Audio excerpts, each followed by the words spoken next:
Hello, everyone. We are going to do something unique, special, and exciting today. Today, I had the opportunity to sit down with UX leader and absolute genius. Unbelievable episode. And afterwards, I said to him, his name is Bob Baxley. He's a UX leader in Silicon Valley. And I said, Bob, I have to just do a surprise episode for my listeners, my watchers. This is just gold. It was such an incredible episode filled with knowledge, resources, guidance, advice, tips. It was so packed and so incredible. I'm on such a high, and it was wow that I said we're going to do a surprise episode and launch this podcast right away. So, we're doing a surprise episode launch, and I'm so excited to hear your feedback. Please comment below, you can subscribe, share it with your friends. It's amazing. And it's really, I would say it's special or extra specially geared towards UX and product designers. And I know you're going to enjoy it tremendously. With that, I'm going to present to you the podcast episode with Bob Baxley. All the information with regards to how to contact him and get in touch and find out more information about him is going to be in the description below. So make sure to check it out. And again, you can subscribe, share it with your friends. I'm on an absolute high from this episode. You're going to be wowed by it. And I'm super excited to hear your thoughts and feedback. Let's just get to it. Won't keep you waiting any longer. Enjoy. Welcome to the Unstoppable Product Pioneer Podcast, where we bring product and UX managers, designers, business executives, and strategists together to unlock the power of strategic alignment. I'm Tamara Stoltz, and I am on a mission to empower you to drive meaningful, measurable, and impactful outcomes by aligning business and product strategies. In each episode, I sit down with industry experts who share their experiences, failures, and wins, giving you the insights and tools you need to ensure your alignment drives real business results. It's time to own your expertise, step into your power, and become unstoppable. Hello, everyone. Welcome back to another awesome episode of the Unstoppable Product Pioneer Podcast. Today, we have an awesome show for everyone. I am joined by an amazing guest named Bob Baxley, who is a UX leader in Silicon Valley. Welcome, Bob. Thank you so much for taking the time out of your super busy schedule to be with us today. Hey, Tamar, thanks for having me. Great to be here with you and all of everybody out there in Podcast Landia. Hope everybody's having a great day. Super amazing. Okay, Bob, why don't you tell us a little bit about the work that you're doing, the UX world that you're part of, how you found it, your background. Bob has unbelievable experience in this field. And I feel when it comes to UX design and the whole UX community, the family, there's like people who have gone to school for UX and have been like all they know, and people who like UX is like a newer term because they've been doing engineering and graphic designs and all that other stuff and then had a career shift. So I'm super excited to hear about, your journey in UX and just how you got to where you're at. Take it away. Yeah, so Thank you, my Bob. y- yeah, so my journey's pretty long. I've been at it for quite a while. I moved to California, moved to Silicon Valley from Dallas, where I was born and raised in 1990. So long before it was known as Silicon Valley, but it wasn't Silicon Valley that we think of today. And I had originally worked for a software company called Claris, which is a software subsidiary of Apple. And I'd worked as a sales support rep in their office in Dallas. And that was my first entree into the tech world. Then it turned out that they opened a UI design job here, and I had previously done some graphic design work in Dallas. And so it's a longer story, but I ended up being a good fit to come out here and work on a product they were developing called ClarisWorks. So I moved to California actually on my 27th birthday in 1990 and started work on the first version of ClarisWorks. I was at Claris for about 3.5, 4 years, worked on a few versions of ClarisWorks, plus Mac Project Pro, Mac Draw, Claris Resolve, some other products there. And then that was the beginning of my IC career. I did that for about 10 years, then moved into management. Around 2000, I worked for a company called MyCFO that was a money management firm. Then I went to Yahoo for a while, where I was director of design for all the Yahoo search properties. Probably most notably in that period, I led the team that built and designed Yahoo Answers. And then I got a call to go to Apple around 2006, I think it was. So I joined Apple in 2006, about 9 months before the iPhone was announced. And I went there to lead the design team that worked on the Apple online store. So if you went to apple.com and tried to configure an $11,000 Mac Pro, that was the site that we worked on. So I led the design team for Apple online store for about 6 years, and then went over to Apple retail for a couple of years, doing design projects for the software they use inside the stores, which was absolutely fascinating experience to work on products that are used in a real world environment, physical environment, like a retail store versus more the server based kind of online, complete cyber type things I'd done previously. Ended up leaving Apple in 2016, or sorry, 2014, and went to Pinterest, led design at Pinterest for a little while, left there, then had an extended break where I was connecting with other design leaders, working some with Envision and other companies to try to build a bit of a community and get more in touch with design leaders. And then in 2019, had the opportunity to go lead design at an enterprise software company called ThoughtSpot. Did that for 4 years, and I left that job about 6 months ago. And since then, I've been doing a lot of this kind of stuff and networking with people and going to conferences and things like that. Altogether, it's about 34 years in software design. Woo! Long time to be arguing with people about checkboxes and radio buttons, but that's what we do. Oh my gosh. That's Yeah. incredible. I love it. That's amazing. That's Yeah. wow. I feel like you don't have it's not common to find people who have been in the user experience like career for so long. I feel like a lot of the people that I speak with, even like professionals who have been in the tech industry, so many of them really started out in different departments and just found their way into user experience or product management or whatever it is. But I feel like you've really been focused on the user customer experience like from the very beginning. Yeah, UI, my brain just fits UI. I'm just lucky that I fell into it that way.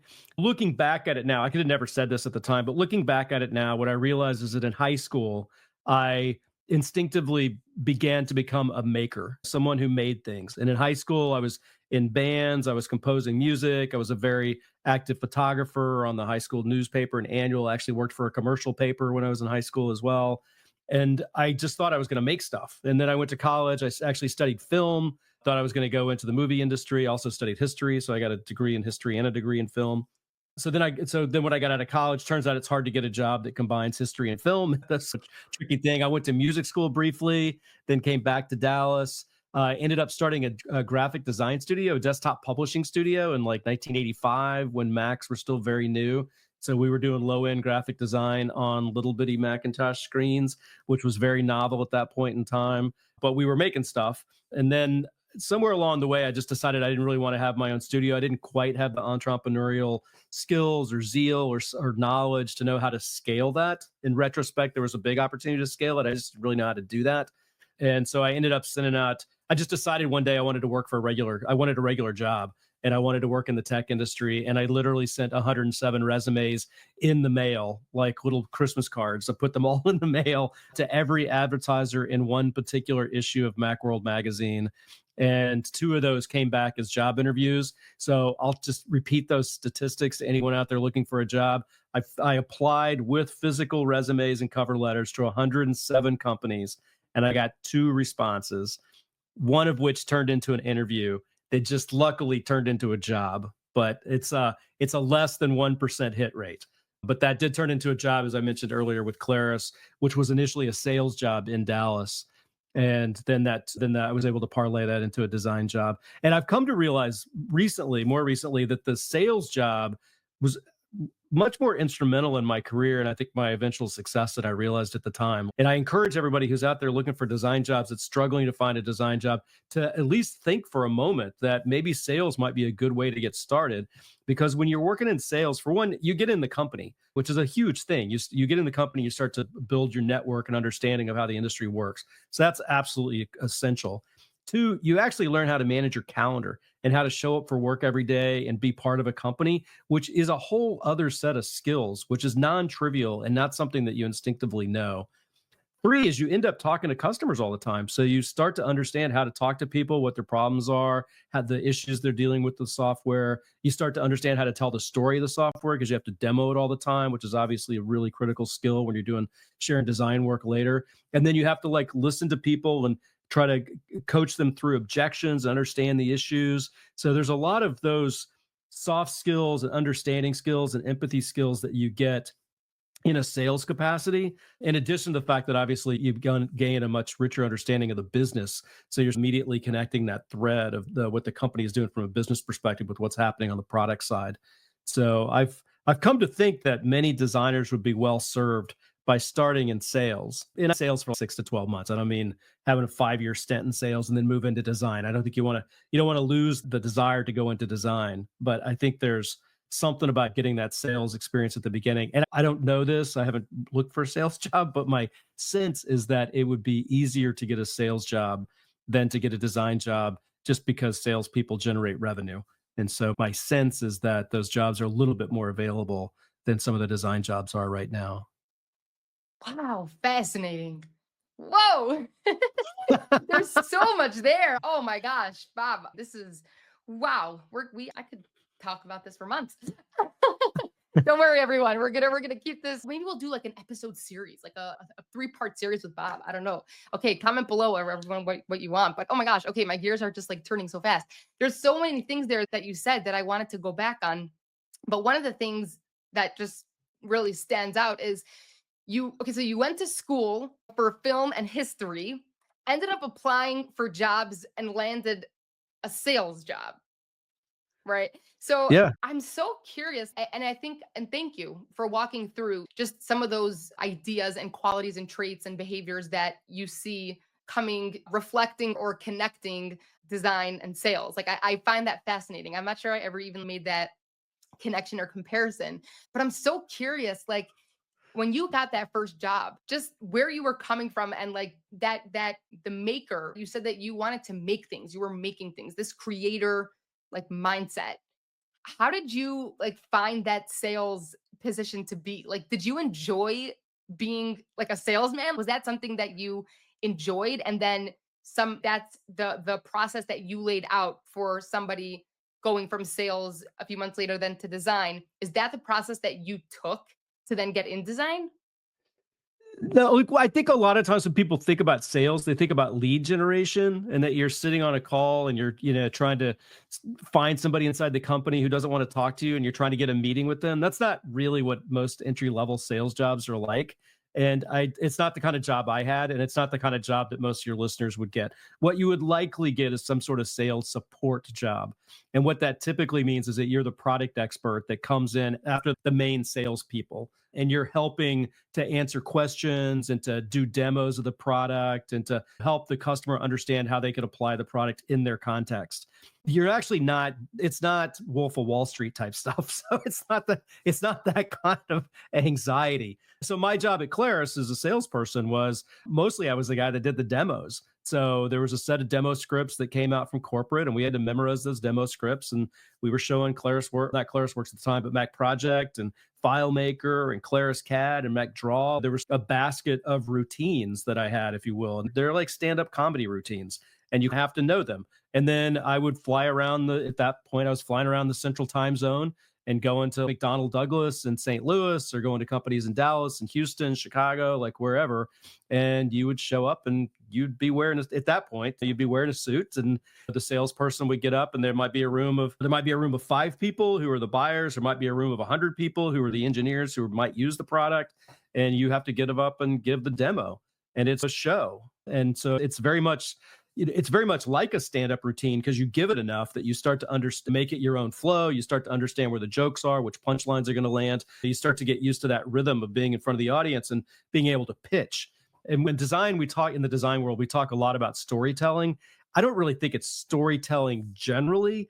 It's the concept of pitching. And pitching is a very specific type of storytelling where you're trying to form an image in somebody's head and get them to think differently about what you're showing them. And when I'm helping other designers, I often point them to particular episodes of the TV show Mad Men.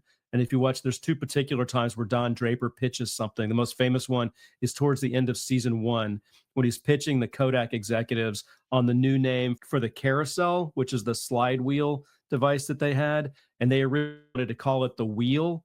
And in the pitch, he explains to them why it's not a wheel, it's a carousel.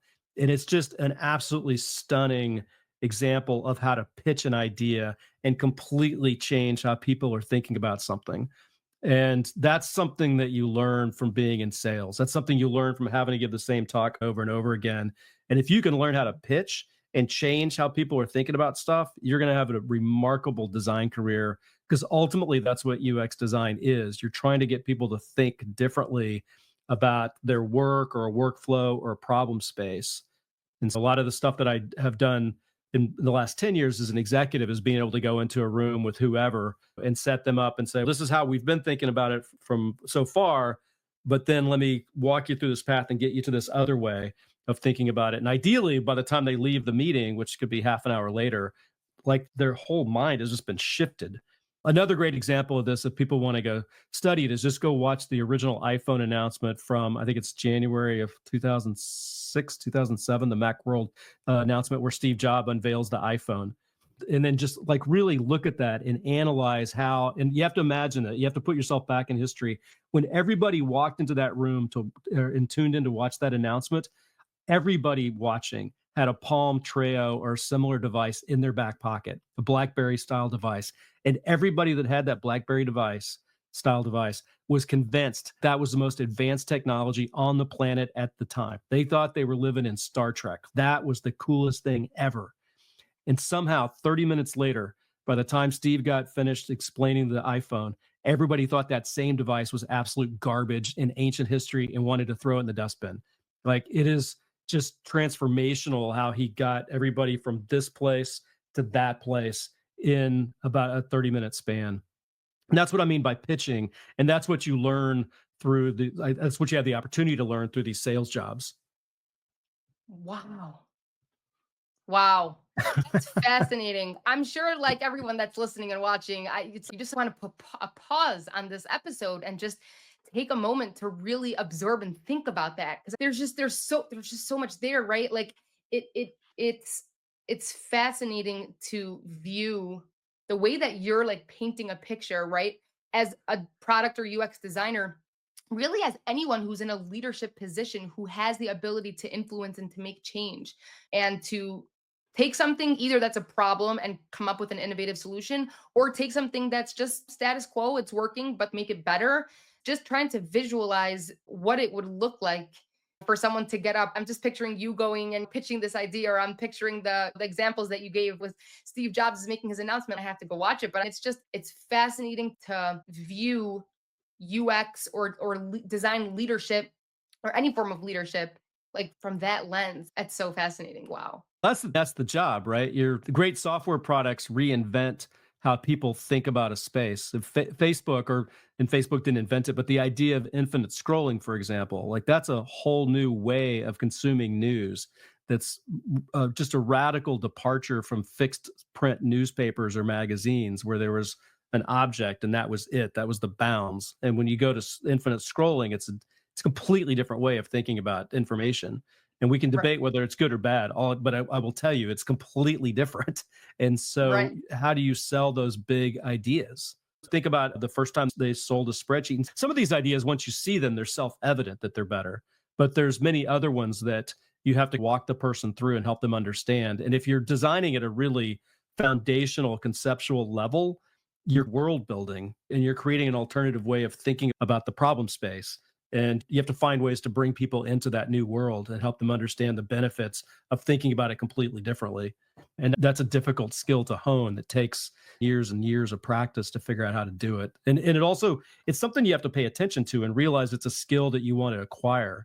And I want to go back just a second, because one of the things I said, like when I was in high school, I realized I was a maker and I didn't quite finish the thread, which is I went through this sequence of different things. I thought I was going to be a photographer, then I thought I was going to be a musician, then I thought I was going to be a filmmaker, then I thought I was going to be a graphic designer. And in retrospect, what was happening was that I knew I was a maker and I was hunting for my medium. And so I was skipping between all these different mediums, trying to figure out what stuck. And it turned out like it's like the closer I got to the music industry, the more I realized I wasn't really a musician. The closer I got to the film industry, I realized I wasn't really a Hollywood type person. But when I got to software, and particularly software design, I realized that was my medium. And so I think about software as a medium. I don't think about it as a tool. I think of it as a medium on par with movies, music, and books. So I imagine myself as a maker in this medium. And I think people are always a little surprised that I've been going this long or the passion I still have for it.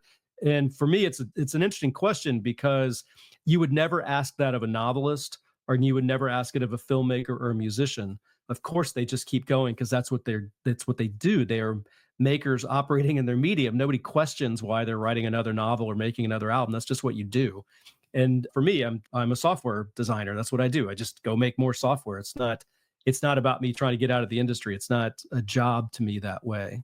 And I wish more people thought of it as a medium, because I think especially younger designers, if you imagined yourself working in a medium, for one, you might stop having fantasies about, oh, I wish I was in a filmmaker. I wish I was in some other medium, because it turns out you are working in the most important medium in the world today. There's absolutely zero doubt that software is the most important cultural artifact being produced in the world today. The impact of software absolutely dwarfs anything that's happening in movies, music, or literature, and has for decades now. This is the most important medium going on. And so people should feel privileged and lucky and excited to be working in it, despite the fact that it's really hard, which, by the way, the fact that it's really hard just means it matters, right? If it was easy, it would be a sign that nobody cares. But people care, and they care deeply. And so everything's really hard, and you have to get your head wrapped around that.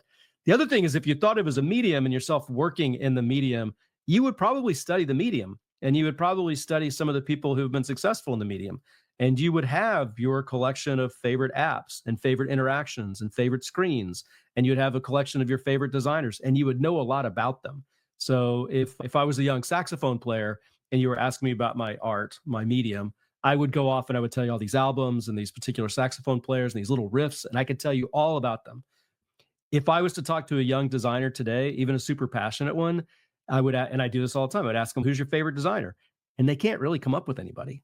Like, or what's your favorite app? And they always seem a little flummoxed by the question. And they start to reference apps that they use all the time, which is not really that they love them. It's just that they use the content on them a lot.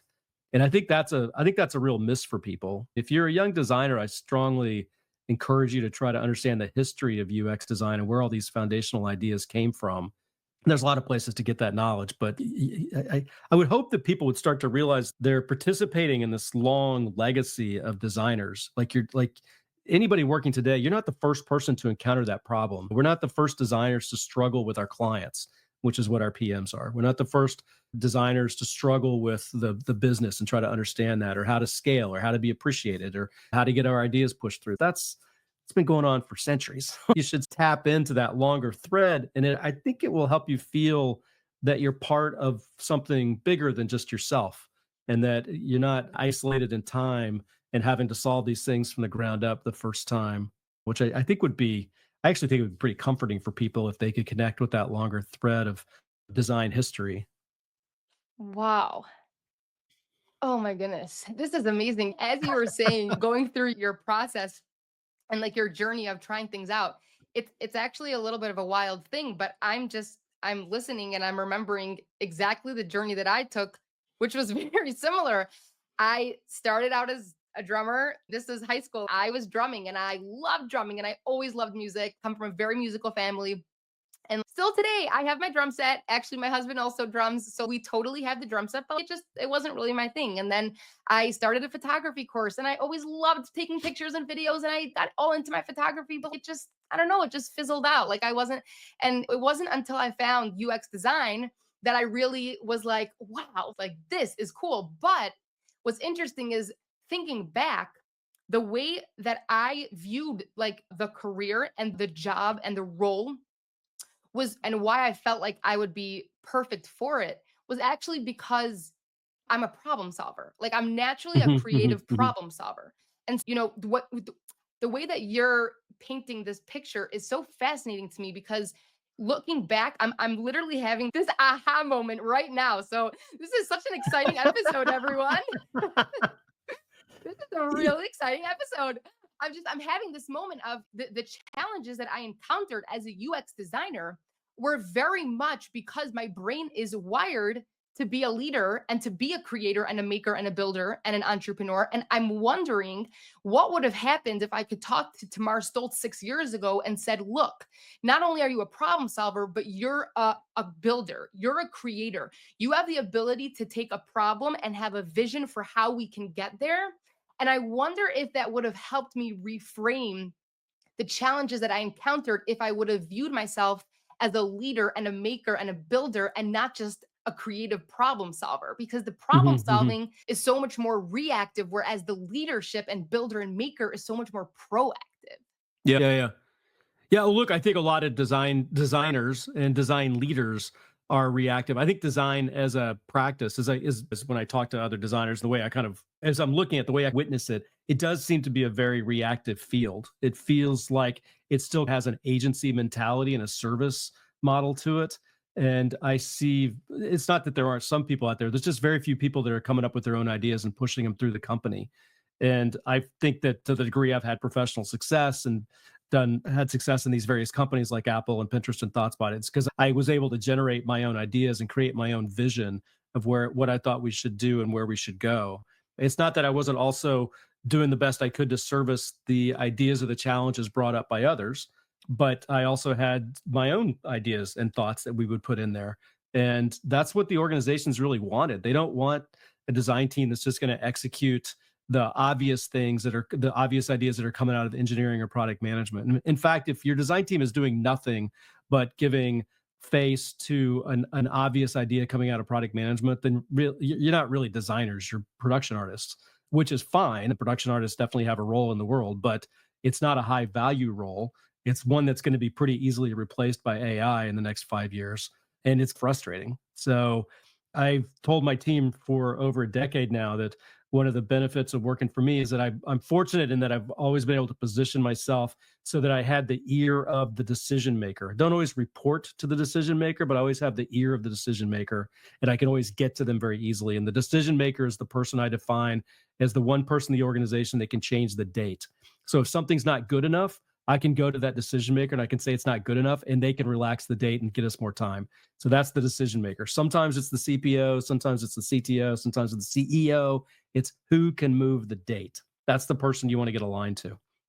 And once you have access to that person, then you can go to your team and you can say, look, I can promise you, if you have a good idea on Monday and you can get it into a form that it can be understood and evaluated by Friday, I can have it in front of the decision maker next weekend. Like, no doubt. The question is, do you have ideas that are that good and are that compelling? And those ideas are hard, and not that many people do have those ideas. So I don't know, it's a challenging thing. I think to be able to look at an ambitious designer and they're frustrated because they're not getting their stuff through, and you just look at them and go, okay, what's the idea? Draw it out for me. And many times like they don't really have a follow through to that. They feel like there's all this stuff holding them back, and I don't think and there's a lot of variation across organizations, but I think a lot of times if you could come up with that big idea, the organization wants it. It's just whether or not the idea is big enough. So, Bob, let me challenge you for a minute. What if the Yeah. organization does not want it? What if the organization says, look, this is not, we're not interested in hearing, there's a list of priorities that the leadership team is dealing with right now, and we have different features prioritized for reasons that we're not going to explain. So thank you so much for wanting to be a valuable contributor. We're not interested.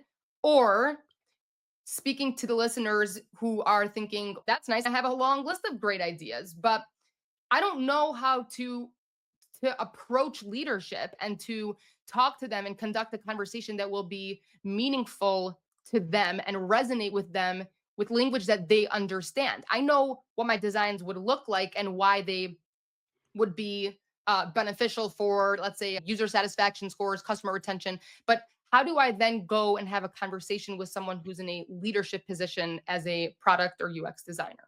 So for one, like it's what you said at the beginning about the company already has like massive roadmaps. They already have other priorities, and you're not going to just suddenly punch through that. Just because you have a good idea on Friday doesn't mean it goes into production on Monday. So you have to think that what I have experienced in the past is that if you can give voice and face to a good idea, if it's truly a good idea, it will stick around until its time is right. And I've seen ideas that took years, like literally 2 or 3 years before they could get picked up by the organization, right? But if it's a really good idea, it never really goes away. It'll sit around, it'll survive on its own. So I'd say that you have to be mature enough to understand the rhythm of these things, and that there's not necessarily an urgency just because you come up with a great idea, because there's other priorities. So there's that point. And then your second point was, how do you talk to a business leader? I don't know, I find that question confusing, because at least in my experience, when we've gone and pitched ideas to executives, to any executives or CEO, I don't know if it's something cool and exciting. I've just never been in a company that didn't want to build it. It's It's cool if and exciting to you, and you're backing it with design methodologies, but design methodologies and design language doesn't necessarily mean anything to a CEO. I missed part of that. Sorry, could you repeat that? Yeah, so I guess what I'm asking is I've encountered a lot of situations with different people that I've spoken to and worked with where they'll come up with a great idea, but they don't necessarily have experience with talking to leadership who Mm, is mm, not necessarily familiar with design terminologies and design methodologies. And so mm. the what I learned over time is the importance of understanding how to talk to leadership and to understand my audience and who it is that I'm speaking to. So if I'm talking to a CEO about a good idea that I have, he's not going to care about the colors and the fonts and why it's important to change that. He wants to know how it's going to affect the bottom line of his company. Like, how is this going to be a strategic advantage for the business? Meaning, how did you like approach a new idea, a new design idea as a designer? How did you approach leadership and talk to them like as a designer without using language that they didn't like I would like understand? Does that make sense? yeah, but look, I would never talk to an executive about aesthetic choices in the product. Like for like typefaces, colors, things like I would never talk to them about that because it doesn't matter. The demos that I would give at the executive level, many of the ones I've done towards the later start of my career, I would do before and after. If we had an idea that was changing something that already existed, then and there's an example I did when I was at Apple where I just showed, hey, this is how we do it today. Is a very successful system. Boom, boom, takes 12 taps. Da da da da da. That's the system we have. That's the system we love. Been going for like the best known thing in the world for doing that. But I had this other idea, and in this other idea, it turns out there was one tap because I just found a very different, more efficient way to approach the whole thing by conceptually changing what the whole product was about. I didn't really have to I didn't have to justify that. There's no numbers, there's no CSAT, there's nothing. There's this thing, and then there's this other thing that's so self-evidently better that there's just really not much of a discussion about it. And so I don't go in there and talk about process and we did all this user research and we for one, that's not how I work. I don't do all that stuff. I think about the problem and I try to come up with a better way to help the user accomplish their goal. Right. Now we can just debate whether or not that's design. It's certainly not visual design. It's not aesthetic design. That's not the kinds of ideas that I have. I have ideas about how to reformulate someone's work at a very deep kind of conceptual, philosophical level. And when I show those ideas, they're usually self-evidently better, and there's not a lot of discussion about them. And again, I live in Silicon Valley. I've been very fortunate in that I have purposely only worked for companies where design is part of the company's Yahoo, Pinterest, Apple, even ThoughtSpot, which you might not think is design centric, but it is. I've been fortunate to purposely choose companies that care about design. If you're working in a company that doesn't care about design, I don't really know how to help you. That's a tough one. And I hate to just say you should go find another job, but you should probably think about trying to find another job. I just don't know how you're going to win you working in a company that doesn't really value the thing that you do.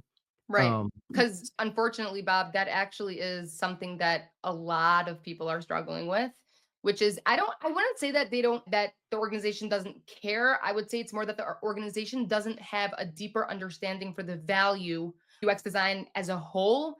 I feel like the knowledge of UX in general pretty much ends with design. They just make things look pretty. yeah, Yeah, so look, Um, I have this talk I give where I go through this whole thing about how companies compete on functionality, on business value, or on design, or finally on experience. And the idea is that every company starts out by competing on functionality. Like we are able to provide some feature or function that is better. And then when that functionality commodifies, then the next thing they go to is they try to add business value. So, you know, like we can do it for cheaper, or we have these bundles, or there's some combination of things that make it a better deal. But you know what the customer's buying at that second layer is they're buying the deal, and then eventually that commodifies, and now you're going to buy design, right? And the design is I like the thing, I like what it looks like, I like how it's made, I like the quality of the build, I like how it functions. But very few companies, very few industries ever get to where they're competing on design. And then the last thing I would say is that they then eventually compete on experience. And experience I define a little differently. When you're buying an experience, what you're actually buying is the memory of the experience. And so probably the place that's most experience oriented would be Disneyland. Like when you really go to Disneyland, if you really think about what you're experiencing in the moment, it's not really all that great. It's expensive. It's a kind of a hassle. There's a lot going on. It's a few interesting moments of being entertained, punctuated by a lot of standing around, navigating crowds, and waiting in lines. But you have incredible memories of Disneyland, and that's what you're really paying for. And so, if we apply that to certain companies, Google to this day competes on functionality. Nobody goes to Google because it's well designed. Nobody goes to Google because it's a great deal, because it's free. You go to Google because they can do stuff that you value. That's why you use Google. They compete on functionality and hardly anything else.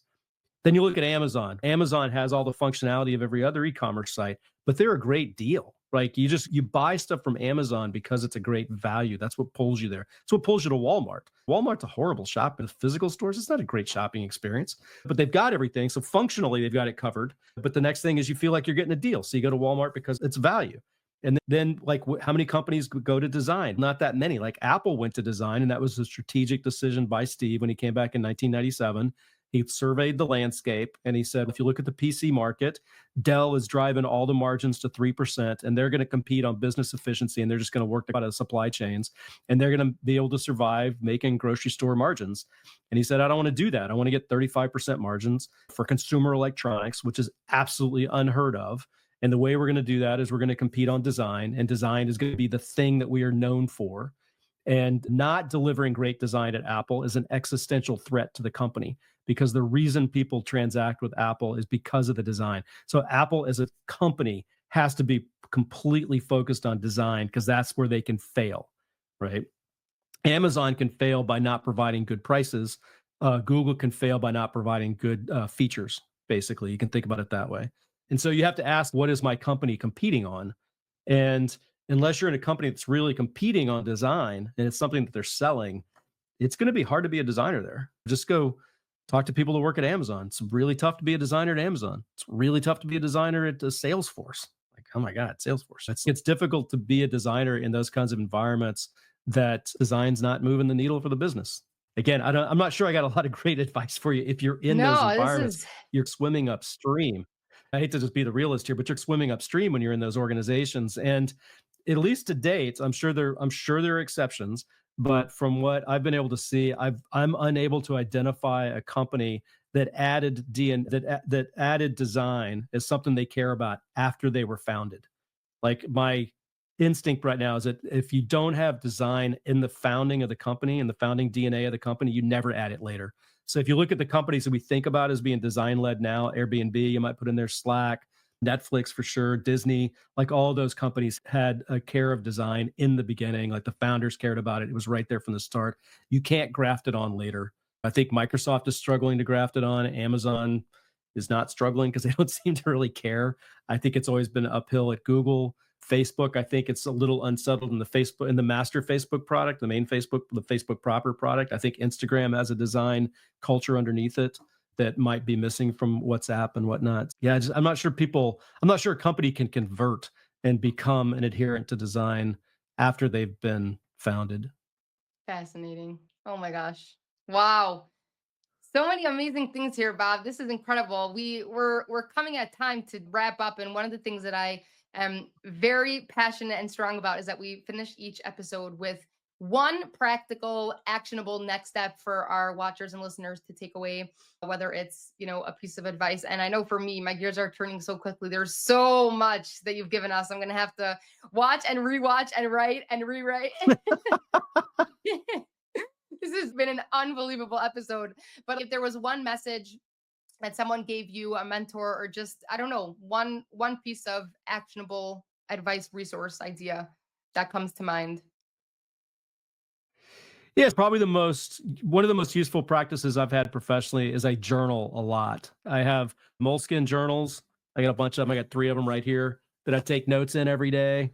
I actually, in my last couple of jobs, I buy the Moleskine daily planners each year. So there's a date on every day, on every page. There's a date for each day on every page. I'm ADD enough that I can't stand leaving a page blank. So having a date on every page keeps me going. The fact that I can only fill out one page is a nice box for me. I number how many days I've been in the job, not as a way to not as a way to count down the days like it's a prison sentence, but a way to count up the days like it's a political office and I only have a certain amount of time to accomplish something. And Wow. so counting the days creates a certain bit of urgency for me.